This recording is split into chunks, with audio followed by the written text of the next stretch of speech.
This is Leader Time by FedNet, your podcast source for remarks by Senate Majority Leader John Thune and Democratic Leader Chuck Schumer on the Senate floor during the 119th Congress. Thune spoke on February 13th about farming in South Dakota and in favor of the nomination of Brooke Rollins to be Secretary of Agriculture. He then pivoted to his intent to complete a farm bill and his bill to repeal the estate tax, known colloquially as the death tax. The following material is protected by copyright. Mr. President, anybody who knows me well knows that I say this a lot, and that is that agriculture is the lifeblood of South Dakota and the lifeblood of our country. And farmers and ranchers are hard at work every single day to feed America and the world. But what I hear lately from farmers and ranchers is not good. Agricultural producers across the country have faced strong headwinds in recent years. Higher input costs, high interest rates, lower commodity prices, all leading to declining farm income year after year. Natural disasters have struck many of our farm regions, and the bird flu continues to ravage agriculture across the country. Of course, the last few years, the Biden administration was hardly much help.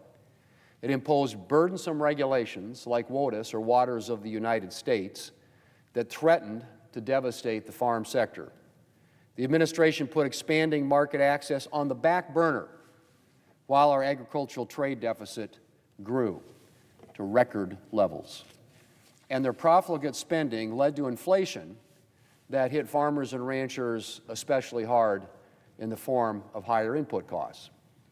Meanwhile, Democrats here in Congress failed to prioritize a modernized farm bill to support agriculture through these challenges. And we are now more than a year past due for an updated farm bill. Mr. President, American farmers and ranchers deserve better, much better. And I expect things will be different under President Trump. I know that farmers and ranchers will have a friend in Brooke Rollins, the President's choice for Secretary of Agriculture. Mrs. Rollins grew up in the small agricultural town of Glen Rose, Texas. She spent summers working for her family on their farm in Minnesota, helping with their corn, potato, and soybean crops. She was a 4-H'er, an FFA state officer, and a barrel racer. And her 4 kids are keeping up the family's way of life showing cattle in Texas. After studying agriculture development at Texas A&M, Mrs. Rollins went to work for then-Governor Rick Perry, where she worked on agricultural policy. She then continued her ag work by building up a Texas think tank empowering the voices of farmers, ranchers, and rural communities. Then she served in President Trump's first administration, first leading the Office of American Innovation, and then the Domestic Policy Council. This President, Brooke Rollins, is a policy wonk with a farmer's heart. She understands the needs of agriculture producers, and she knows how to deliver results. And she promises to get right to work after she is confirmed on 4 key priorities. First, getting disaster and economic aid out the door and into the hands of farmers. Second, getting the bird flu and other animal disease outbreaks under control. Third, getting the Farm Bill done. And finally, revitalizing the U.S. Department of Agriculture to focus on its core mission and put America and American agriculture first. Mr. President, I'm looking forward to working with Mrs. Rollins on these key priorities. Under this Republican majority, delivering a modernized farm bill is a priority. And I'm glad that Mrs. Rollins has pledged to work with Congress on one of the top farm bill needs, which is strengthening the farm safety net, which is essential to keeping existing operations going and encouraging the next generation of producers to get started. I was also pleased to hear Mrs. Rollins acknowledge the need to improve management of national forests. The Black Hills National Forest, among others across the country, has seen its timber industry decimated by bad management policies. So I look forward to working with USDA under Secretary Rollins to provide relief from the dire situation in western South Dakota. And I'm encouraged as well that she will prioritize getting disaster and economic assistance out the door. Last year, many parts of the country suffered from natural disasters, including South Dakota. And as I said, farmers and ranchers have suffered lower commodity prices and declining incomes. In December, Congress passed $31 billion in agricultural disaster and economic assistance, and we need to get that money into the hands of farmers and ranchers working to rebuild. Mr. President, Brooke Rollins understands the mission of USDA. She understands the day-to-day needs of America's farmers, and she has the expertise to deliver results. I trust that she will put America's farmers and ranchers first as Secretary of Agriculture, and I look forward to working with her in this role. Mr. President, later today I will introduce a bill to repeal the death tax. As I mentioned, as a resident of a rural state filled with family farms and ranches, I have made death tax repeal a priority for a long time. And I was proud to help secure a doubling of the death tax exemption in the 2017 Tax Cuts and Jobs Act. This doubled exemption has provided certainty to a lot of farms and ranches and small businesses over the past 7 years. But the expanded exemption is expiring at the end of this year. And it's my hope that we will not merely extend this exemption, but that we will get rid of this fundamentally flawed tax once and for all. Mr. President, the death tax is fundamentally flawed both in theory and in practice. There should be a limit to how many times the government can tax you. The money you leave at your death has already been taxed by the government at least once, which makes the death tax double taxation. And the government isn't even profiting all that much from this double taxation. That's right, the death tax accounts for a teeny tiny fraction of government revenue. In fact, there's reason to believe that the government would collect more in taxes if it got rid of the death tax entirely, due to the economic growth and job creation that would stem from its elimination. So how is there any support left for this burdensome tax? Well, Mr. President, that's a good question. For some, of course, heavy taxation is axiomatic. Do well, their thinking runs, and the government should come after you. Some think that you shouldn't be able to pass the results of hard work down to your children upon your death. Well, Mr. President, death tax proponents tend to talk as if the death tax only affects the extremely wealthy. But nothing, of course, could be further from the truth. The death tax can sweep up those who have very little in the bank, notably family farms and ranches and family businesses. How? Well, farming and ranching is often a cash-poor business. A farmer might have substantial-looking assets on paper, but the vast majority of that is land and farming equipment. Only a small fraction of it is money in the bank. On top of that, farmland can often be valued at a level that is inconsistent with its agricultural productivity value. A farmer might have land with a substantial value on paper, but the crop yield on that land could be worth far, far less. So what happens when a farmer or rancher dies and his estate is subject to the tax? There's a very good chance that his liquid assets, in other words, the cash that he has available in the bank, won't come close to covering the tax bill from the federal government. And the only alternative for his heirs may be to start selling off land or farm equipment to pay the tax. In some cases, they will be able to keep the farm, just a smaller version of it. In others, they may have to sell off the family farm entirely. The case is similar with family-owned businesses. The owner might appear to have substantial-looking assets on paper, but only a small fraction of that may be money in the bank. The vast majority may be tied up in the business. And once again, when the federal government comes around demanding a huge portion of this individual's taxable estate, there may not be anywhere close to enough money in the bank to pay the tax. To pay the federal government, the owner's descendants will have to sell off part or all of the family business. Now, Mr. President, family farms and ranches are the lifeblood of rural communities in South Dakota. They're a source of jobs. They provide support for local businesses. They help build up local schools and local infrastructure. Losing a local farm can hit rural communities very, very hard, especially when that farm or ranch is bought up by an out-of-state business with few ties to the community and limited interest in building it up. And Mr. President, it's not just those who actually get hit by the estate tax who suffer. A lot of family farms and ranches and family businesses spend a lot of time and money on estate planning to avoid being hit by this tax. That's time and money that could have gone into building their business, investing in new equipment, hiring new workers, and the list goes on. Some set aside capital to prepare for the death tax, capital that, again, could go into building up the farm or ranch or hiring new workers for the family business. As one of my Democrat colleagues, the senior senator from Washington, said a while back, and I quote, "The estate tax is bad for businesses, it is bad for workers and new job creation, and it is bad for our communities who are watching their local family-owned businesses get swallowed up by large corporations," end quote. Well, Mr. President, as I said, we protected a lot more family farms and family businesses by doubling the death tax exemption in the Tax Cuts and Jobs Act back in 2017. But we didn't protect them all. And those we did protect will lose those protections at the end of this year. It is time to end this punishing and burdensome tax once and for all.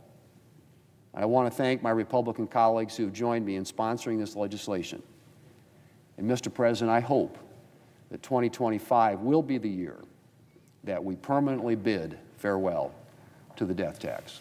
Schumer spoke against the contested nomination of Robert F. Kennedy Jr. to be Secretary of Health and Human Services. He then discussed inflation, using the term Trumpflation he coined the day before. Mr. President, this morning, the Senate will vote on the nomination of Robert F. Kennedy to serve as Secretary of Health and Human Services. By now, it's beyond clear that Mr. Kennedy is not remotely qualified to become the next Secretary of HHS. In fact, Mr. Kennedy might be one of the least qualified people that Donald Trump could have chosen for the job. There are so many others who would have been better. I'm very proud that every single Democrat will oppose Mr. Kennedy's nomination, because Democrats know better than to elevate a conspiracy theorist to the top health care job in the country. I know some of my colleagues feel the same way privately. In fact, if the Senate held a secret ballot today, I'll bet Mr. Kennedy would never come close to becoming confirmed, and that many, if not most, Republicans would vote against him. I think most likely most Republicans would vote against him if there were a secret ballot. But sadly and unfortunately for America, Republicans are being strong-armed by Donald Trump and will end up holding their nose and voting to confirm Mr. Kennedy. What a shame. What a travesty. I urge my Republican colleagues to think very carefully one last time before rolling the dice on Mr. Kennedy. A vote to confirm Mr. Kennedy is a vote to make America sicker. Mr. Kennedy has made a living not by promoting public health, but by actively fighting it. Mr. Kennedy is the face of the modern anti-vaccine movement. Mr. Kennedy has spent decades profiting off vaccine misinformation.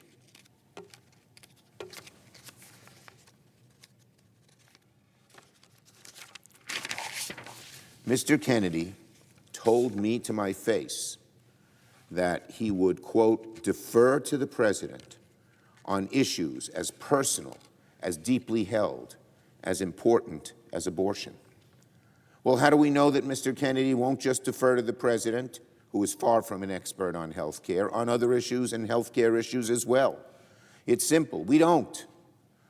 But if he can change his view and defer to the president on something as deeply held as abortion, the likelihood is he'll change his view on many other health care issues to the detriment of the American people. One thing he won't change his views on is vaccines, I am sure, because he's held that so deeply. My Republican colleagues should think very carefully before voting to elevate a vaccine skeptic, a conspiracy theorist, to oversee our health care system. If confirmed, I fear greatly that Mr. Kennedy will take steps that severely undermine public health, weaken safety standards, and put the needs of for-profit corporations ahead of the needs of American families. And sooner or later, public backlash is going to build, and Republicans will have wished they hadn't signed their names for such a troubled nominee. So one final time, I implore my Republican colleagues to reject the nomination of Kennedy to be Secretary of HHS. A vote to confirm Mr. Kennedy is a vote I truly believe many, many Republicans and most Americans will eventually very deeply regret. Now on costs, lowering costs for average families in the budget resolution. Well, my colleagues, ladies and gentlemen, my fellow Americans, welcome to the age of Trumpflation. Trumpflation. If there was one mandate that Donald Trump had after winning the election, it was to fight inflation. Remember what he said on the campaign trail? He said, quote, "When I win, I will immediately bring prices down starting on day one." Starting on day one, he said he will bring prices down. Well, today is day 25, and inflation is not down, but actually up by 3%, higher than what economists were expecting. At the grocery store, the price of pork and chicken and beef are all up. Eggs are up 15% from last month. Gas prices are up 2% from last month. Used cars are up. Auto insurance has become more expensive. And what is Donald Trump doing about all this? He's making the problem worse by threatening trade wars with our own allies. Here's what the CEO of Ford Motor Company said yesterday. The CEO of Ford Motor Company warned yesterday that, quote, "a 25% tariff across the Mexico and Canadian borders will blow a hole in the U.S. industry that we have never seen." That's the head of Ford Motor. That's not some liberal Democratic economist. The head of Ford Motor says that the tariffs will blow a huge hole in the U.S. auto industry. What he's doing on tariffs is, again, sort of like everything else. It's sort of a meat axe approach, a slash and burn approach, not looking at each individual case and seeing what's good and what's bad. Inflation is the #1 issue on people's minds. It was the biggest issue during the election, and already Donald Trump is breaking his promise to do something about it. And the American people are starting to take notice already, even though we're only on day 25 of Trump's term.